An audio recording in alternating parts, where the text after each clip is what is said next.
Bonjour tout le monde, l'actu de la semaine du 5 au 9 janvier.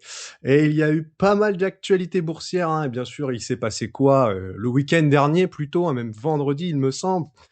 La capture de Maduro, hein, par les États-Unis et bien sûr orchestrée par Trump, hein, qui commence le début d'année 2026 à nous faire des folies déjà dès le mois de janvier, hein. L'année dernière c'était au mois d'avril. Cette année ça commence au mois de janvier. Mais étonnamment, le marché n'a pas réagi plus que ça.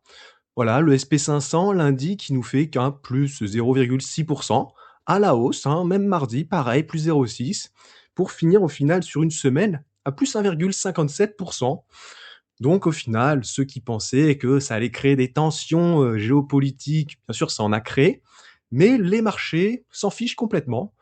Voilà, il y a eu beaucoup de variations au niveau des actions, mais sur les indices globaux, hein, que ça soit le SP500, le Nasdaq, le CAC 40 aussi qu'on va voir, eh ben ça a été plutôt haussier cette semaine, hein. Donc pas de soucis avec ça, hein. Bon bah bien sûr Trump qui capture Maduro, il y a aussi bien sûr le pétrole qui est en jeu. Donc voilà, il a dit qu'il allait que le Venezuela allait céder 50 millions de barils. Voilà, un cours aujourd'hui de 2,8 milliards de dollars. Bon, bien sûr, il a aussi annoncé que il voulait prendre le Groenland. Donc ça va profiter malheureusement ou heureusement aux entreprises de la défense. Et on a Rheinmetall, l'entreprise allemande qui elle a explosé là sur début d'année, c'est vraiment incroyable. Elle a fait plus 21% depuis le 1er janvier et cette semaine plus 18,6%.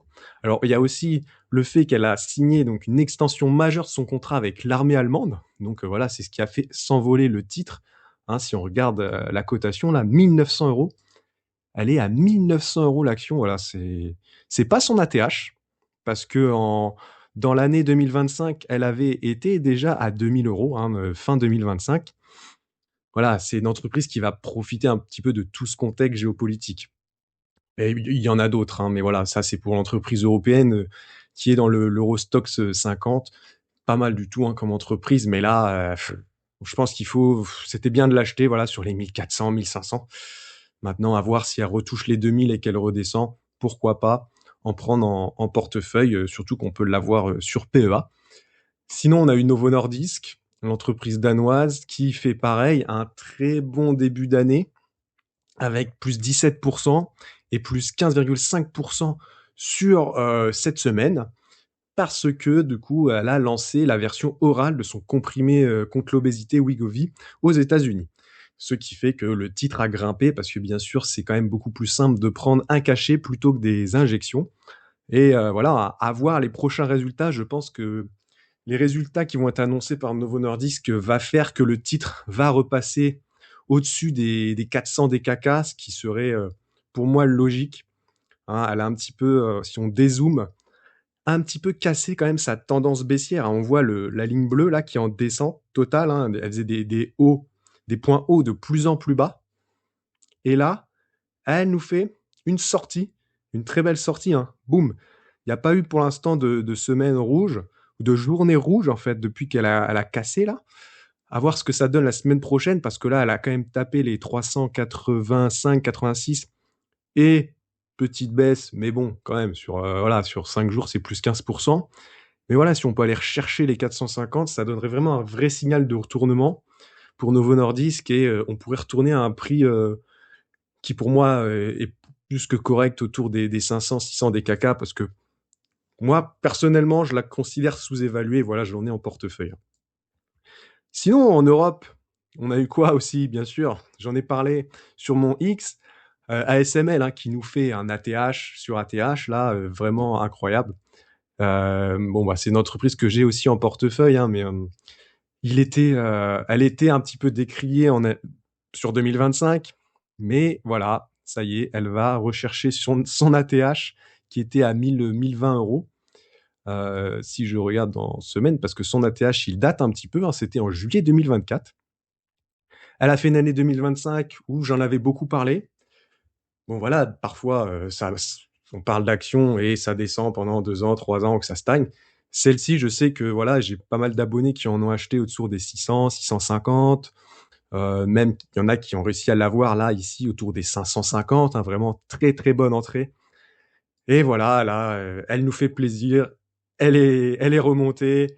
Déjà à 800-900 euros, on était content. Et là, bien sûr, elle casse son ATH, hein, vraiment, pour aller finir à 1081 euros et plus 9,6% sur la semaine et plus 17% depuis le 1er janvier. Vraiment très content de cette action que j'ai en portefeuille. Une autre action aussi, GTT. On en a entendu pas mal parler. Une très belle action française, une très belle entreprise française, hein, qui fait la plupart de son chiffre d'affaires pas en France, qui fait son chiffre d'affaires en Asie, et voilà, qui nous remonte un petit peu sa tendance haussière là, avec un plus 8% sur 5 jours. Et en fait, elle a fait la plupart de sa performance hier, vendredi, ça dépend quel jour vous regardez la vidéo, plus 5,5%. Et bien sûr, pourquoi? Parce qu'elle enchaîne les commandes. Si on regarde ses actualités, voilà, reçoit une commande de Samsung EV, de 2 nouveaux méthaniers. Elle a reçu des commandes aussi, je crois, de Hanwha Ocean, 7 nouveaux méthaniers. Voilà, elle a enchaîné les commandes et du coup les news, hein, de commandes. Donc c'est vraiment top. Voilà, GTT qui est beaucoup présente en Asie. Renseignez-vous sur cette action si vous la voulez en portefeuille, hein. Pour moi, c'est une action vraiment à avoir en PEA. Mais voilà, faites vos propres recherches, hein. Bien sûr, toujours. Sinon, on a eu donc Meta et Essilor Luxottica du même coup, parce que bon, la news concerne Meta, mais bien sûr Essilor. Pour ceux qui sont pas au courant, ils ont un partenariat pour les lunettes connectées Ray-Ban, et Meta a annoncé du coup qu'ils avaient une demande écrasante pour les lunettes connectées Ray-Ban. Donc, c'est bon signe pour Essilor, parce que si on regarde cette semaine, Essilor fait plus 4,67%. Meta, elle, a stagné, hein, plus 0,4%. Donc pour Meta, le fait qu'il y ait une grosse demande, alors ça sera bien pour du long terme, bien sûr, mais ça n'a pas été terrible cette semaine, parce que bien sûr, il y aura des retards, parce que d'ailleurs, voilà, ils suspendent l'expansion, hein, au Royaume-Uni, en France, en Italie et au Canada. Bon, voilà, ils privilégient les États-Unis pour les commandes. Mais du coup, pour Essilor Luxottica, c'est parfait parce que ça fait de la demande. Donc, pour eux, c'est tout bénef. C'est pour ça qu'elle est montée, hein, cette semaine, hein. Donc ça, c'est bénef pour l'entreprise française Essilor Luxottica. Voilà, je peux vous montrer un petit peu. Entreprise, hein, en pleine croissance, hein, qui nous avait fait un ATH fin d'année dernière à 320 euros. Là, elle est à 277. Voilà, je sais qu'il y en a qui en ont en portefeuille, mais je la vois quand même assez rarement dans les PEA d'abonnés.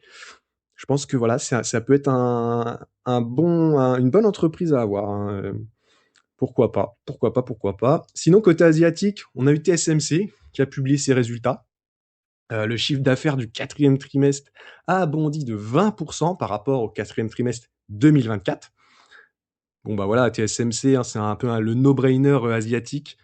Euh, Qu'est-ce que je voulais, je vous dis, d'un 33 milliards de chiffre d'affaires au T4, c'est vraiment, bah, elle suit toute la croissance, hein, semi-conducteurs, technologie, c'est vraiment le no-brainer, hein. Si vous avez un ETF emerging market, Asie, bien sûr, ça doit être la top action, hein, je pense, hein, de l'ETF, hein. Voilà, c'est vraiment une action très très sympathique. Et je pense que sa croissance n'est pas finie, sauf pour ceux qui pensent qu'il y a une bulle IA, ce qui n'est pas mon cas pour le moment, hein. Pour le moment, je ne pense pas qu'il y ait une bulle IA. Mais bon, on va pas parler de ça dans cette vidéo. Sinon, on a eu Discord. C'était une petite news, voilà, pour ceux qui sont utilisateurs de Discord. D'ailleurs, j'ai un Discord, hein, si vous voulez le rejoindre. Le lien d'invitation est dans ma bio sur X. Voilà, Discord qui prépare son entrée en bourse. Eh oui, aux États-Unis. Voilà, discrètement, apparemment, ils ont déposé tout leur dossier pour lancer leur IPO, hein, donc leur lancement en bourse, hein, qui passe par une IPO. On verra bien, hein, le prix, la valorisation qu'aura Discord, et quels seront un petit peu ses relais de croissance, comment elle va faire de l'argent. Parce qu'aujourd'hui, moi, personnellement, j'utilise Discord gratuitement. Je sais que beaucoup utilisent gratuitement. Et c'est vrai que je ne vois pas énormément de pubs ou quoi que ce soit. Donc il y a peut-être pas une utilisation, extrême de Discord. Je ne sais pas comment ils peuvent gagner de l'argent. Je pense que c'est un dossier intéressant, pour la bourse, hein, à voir. Faut vraiment se renseigner comment ils font de l'argent. C'est vrai que je ne suis pas du tout renseigné sur ce dossier. Voilà, là, j'apprends qu'ils ont 200 millions d'utilisateurs actifs mensuels en décembre dernier. Oui, c'est vrai que c'est énorme. Donc voilà, maintenant, comment ils monétisent tout ça? Je sais qu'il y a un abonnement, et cetera, mais faut que je me renseigne un peu plus sur le fonctionnement de Discord. Sinon, pour finir, l'agenda de la semaine prochaine, qu'est-ce qu'on a dans les publications de résultats? Eh bien, c'est toutes les bancaires. On va avoir JP Morgan, Bank of America, Wells Fargo, voilà les bancaires américaines, hein, à suivre bien sûr. TSMC, je vois là ici le jeudi 16, alors qu'ils ont, ouais, ça doit être la publication un peu plus détaillée de leurs résultats, je pense, parce que là cette semaine c'était publication de l'évolution de l'activité, voilà. Ok. Donc on va avoir plus de détails sur TSMC. Sinon voilà, on a Morgan Stanley, Goldman Sachs, BlackRock, voilà. Sur 3 jours, on va avoir toutes les financières américaines. Donc ça va être intéressant pour un petit peu voir l'évolution du côté finance américaine. Et voilà pour le résumé de l'actualité du 5 au 9 janvier. Je vous dis à samedi prochain pour une autre vidéo récap de ce qui se sera passé la semaine prochaine.